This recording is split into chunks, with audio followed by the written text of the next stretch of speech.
Okay, so good morning po sa inyo. JDB uli ang inyong kabaglingkod.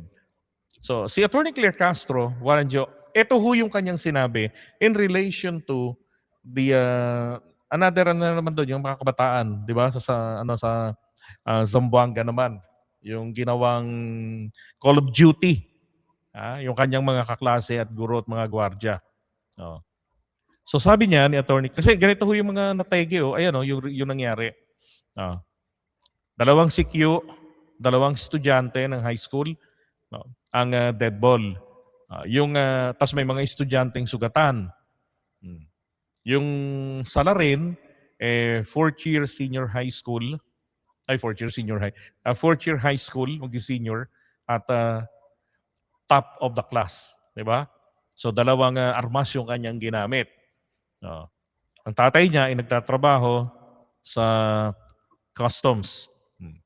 Ang target niyang itumba, yung kanyang teacher na bading. Okay? So sinabi lamang po ni Attorney Claire Castro, ang ibang mga guro ay lumalabag sa ganitong klase ng moralidad. Ah, m- Sila minsan ay nagtuturo sa kanilang mga estudyante kung paano maging walang modo. Totoo po yan. Naging akong estudyante hanggang college. May mga naging teachers ako ng high school, elementary, na mga nagmumura rin sa mga estudyante, lalo na po pagka hindi na kinaya ang aming kasutilan. Diba? Nakakapagsalita na ng hindi maganda, mga maaanghang, namumura kami. Eto pa, meron high school kami, meron kaming teacher na bading. Ang ginagawa niya ron sa mga estudyante niya, ginagawa niyang mga pets. Tapos, yung mga pogi, bibigyan niya ng mababang grado para mag-special project. Ang special project niya, chuchupain niya. Diretsuhan talaga. I want a straightforward video. Ganun ginagawa niya. Oh. At yun po ay teacher, high school yun. No? So saan ako nag-high school? Ang pangalan niya ay nagsisimula sa Mr. T. As in, singkit po yun. No? As in, T, T po yung kanyang paboritong lamunin. Grabe. Di ba? Kaya tama naman yung sinabi ni meron pa ngang iba diyan, nagtitinda ng jeans, Levi's dati. Yung iba naman nagtitinda ng balot, no. Yung estudyante niya napapabayaan niya. Kapag bumabagsak na, madali ang solusyon. Bibigyan ng special project. Anong special project? Pabibilhin ng maong. At least original ang tatak nun, Levi's. Buti nga hindi naging teacher si Nino Barsaga. Kung nagkataon, maraming libre ang rubber shoes. Ang sneaker shoes nila. Ang sneaker nila. May prof nga ako sa PUP. Nagyoyosi sa campus habang nagtuturo. Nagkaroon din ako ng teacher na ganyan. Nagyoyosi din. Diba?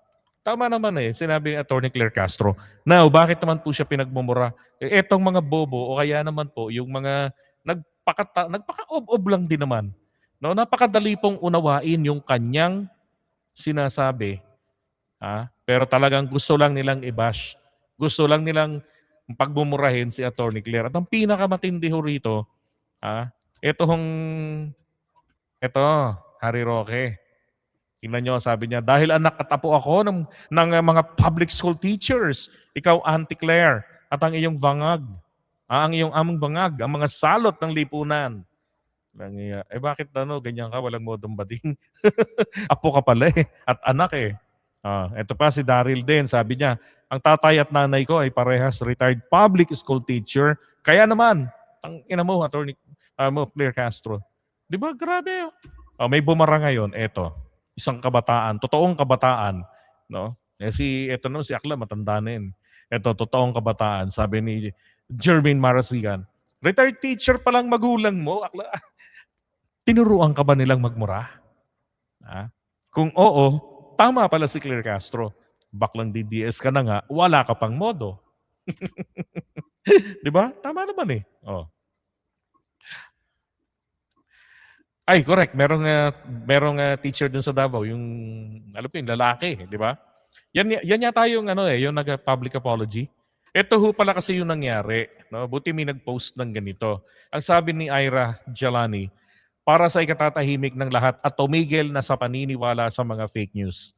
Ah, sabi, siya yung teacher na unang target ni Nael at ang tanging target niya lang. Bakit?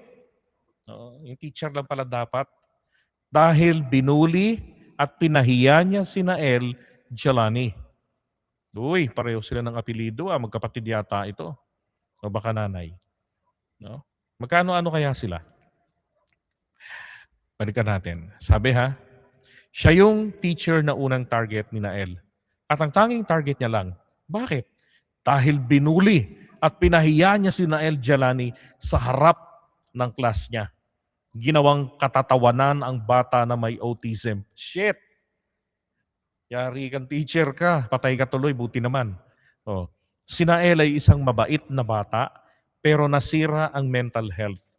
Dahil sa teacher na ito, ikaw, bakla ka, dapat ikaw ang tumutulong sa students mo. Hindi ikaw ang nagbibigay ng depression sa kanila. Kaya nagawa ng bata dahil dinibdib niya ang pagpapahiya mo sa kanya sa loob ng klase. Makonsensya ka, ikaw din. Dapat pinagpifiestahan ngayon. Oo, mali ang ginawa ni Nael, pero dahil sa'yo, nagsimula ang lahat. Hindi, iba, depende lang yan sa bata kasi kung paano i-handle ng mga bata yung pambubuli sa kanila. No, ako kasi may pagkasutil ako eh. No, kapag hindi ako natitinag noon, kapag hindi siya ka-level ng tatay ko kapag magswito. No, kung puro ngaw-ngaw lang, ka-level lang ng nanay ko ang pamalo walis tingting. Pero pag yun ang babato na ng eraser, tahimik na. Now, yun po yung dahilan. Okay? Kasi tama rin naman ang sinabi ni Attorney Claire. Di ba related rin naman. Nasa teachers din kasi, although hindi po lahat. Hindi lahat. Di naman yan ni lahat eh. Ang sabi lang ni Attorney Claire, eto, ang ibang mga guro ay lumalabag sa ganitong klase ng moralidad. Sila minsan ay nagtuturo sa kanilang mga estudyante kung papaano maging walang modo. Di ba? Ang ibang mga guro. Hindi naman niya sinabing lahat ng mga guro o ang mga guro eh. Ang ibang. Hindi niyan di lahat. At real talk, ano ba? Ano ba kakapal naman ng mga mukha ng mga pumipiyok sa sinasabi nito, lalo ng mga teachers? Kung pumapalag kayo sa sinabi ni Attorney Claire, ang kapal ng mukha nyo, plastic kayo. Mga balahura rin naman ang iba sa inyo sa classroom eh. Sa mga estudyante nyo eh. Di ba? Kung matino kayo, ba't naman kayo magtuturo sa kanila? 10 taon na yung lesson plan. Nire-recycle nyo lang. May nabibili ng dustpan sa Shopee. Ang project nyo, dustpan pa rin. Project na rin ng tatay nila dati. 'Di ba? Walang effort para mapaganda yung matututunan ng mga bata. Kabastusan rin yun eh. Now, alam nyo, 'di ba? Mainam pa. Ito yung isang nagiging problema natin eh. Yung mga psychologists, yung mga ganyan na sinasabi na yung pagpalo, 'di ba? Nagdudulot ng mga ganito, ganyan. Alam nyo, I agree, 'di ba? Pero depende kasi yan sa bata.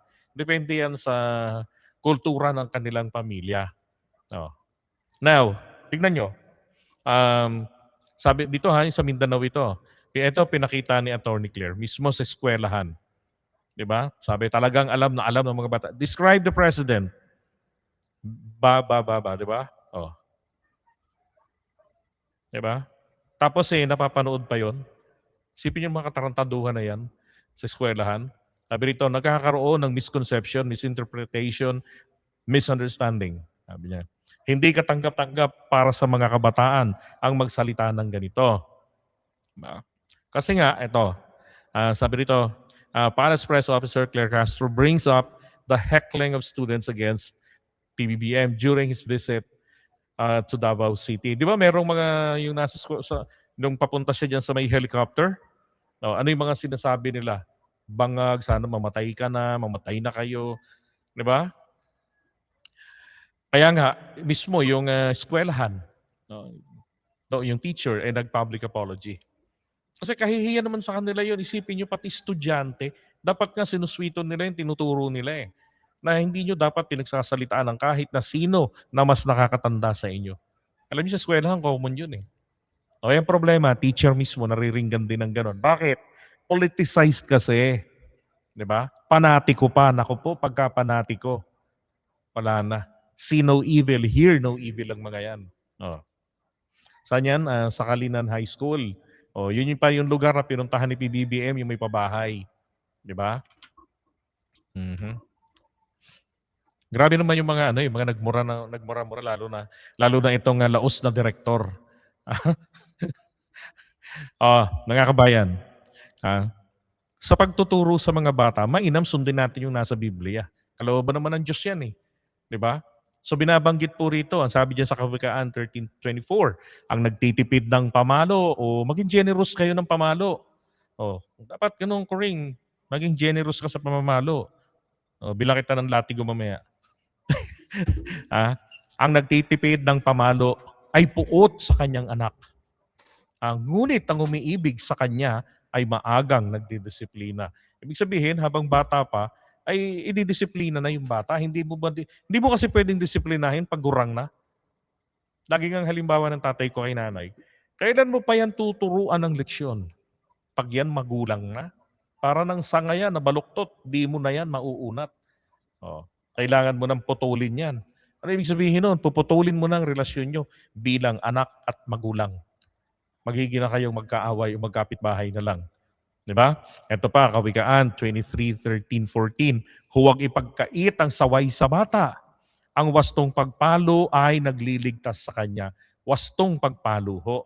Di ba? Hindi yung pinalo, tapos puzzle. Anak, alam mo bang dahilan ba't kita pinalo? Pag sumagot yung bata, yun ang mahirap sa inyo, may palo kayo ng palo. Hindi nyo alam yung dahilan. Kayo kaya paluin ko rin at tanungin ko rin kayo kung ba't ko kayo pinalo. Di ba?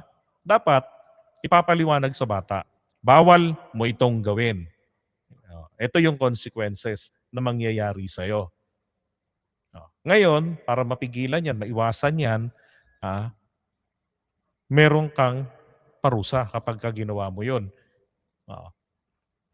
Etong batas na to, iingatan ka para hindi ka mahulog sa hagdan, hindi ka madisgrasya. Huwag kang aakyat doon sa barandilya. Ganyan. Pag nakita kitang umakyat doon, papaluin kita. So pagka ganun, maiintindihan ng bata. Di ba? Aakyat pa lamang siya, maiisip niya na bawal ito. Pag nakita ako rito, may palo ako. Dapat pag nakita siya, paluin.